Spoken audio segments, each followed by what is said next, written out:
ഇന്നേ ഒരു ചക്ക വറുത്ത കഥയാണ്. ആക്ച്വലി ചക്ക വറുത്തത് കഴിക്കണമെന്ന് ഭയങ്കര ആഗ്രഹമായിട്ടാണ് അത് മേടിക്കാൻ കടയിൽ പോയത്.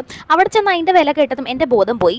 അങ്ങനെ മണിമല അമ്മ വീട്ടിൽ പോയപ്പോഴേ സ്വന്തമായിട്ട് ചക്ക എന്ന വറുത്ത് കഴിച്ചാലോ എന്ന് വിചാരിച്ച് ചക്ക ഇടാൻ പോയതാണ്.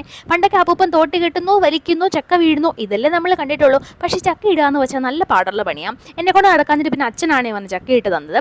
നല്ല മുഴുത്ത ചക്ക നോക്കി മണിമലയിൽ നിന്ന് കോട്ടയം വരെ കൊണ്ടുവന്നു. പക്ഷേ അത് നല്ല പുളിഞ്ചോളയായിരുന്നു, പുഴുങ്ങാൻ പോലും പറ്റിയില്ല. പിന്നെ അങ്ങനെ കെട്ടിയവനോട് ചോദിച്ചിട്ട് വീട്ടിൽ തന്നെ ഉണ്ടായിരുന്നൊരു പ്ലാവിൽ നിന്ന് അത്യാവശ്യം വറക്കാൻ പറ്റിയതാണെന്ന് തോന്നുന്ന ഒരു ചക്ക പറിച്ച് ഞങ്ങൾ വറക്കാൻ പോവുകയാണേ. പണ്ടേ അമ്മുമ്മ പറയുമായിരുന്നു, ഇങ്ങനെ ചക്കയൊക്കെ വറക്കാൻ വേണ്ടി അരിയുമ്പം കറക്റ്റ് സൈസിനൊന്നും അരിഞ്ഞില്ല, ഒത്തിരി ചെറുതും വലുതും ഒക്കെ ആയി പോയിട്ടുണ്ടെങ്കിലേ അത് കരിഞ്ഞു പോകും ചെറുതൊക്കെയാണ്. പക്ഷേ എന്നെക്കൊണ്ട് പറ്റാവുന്ന രീതിയിലൊക്കെ ഞാൻ അരിഞ്ഞു.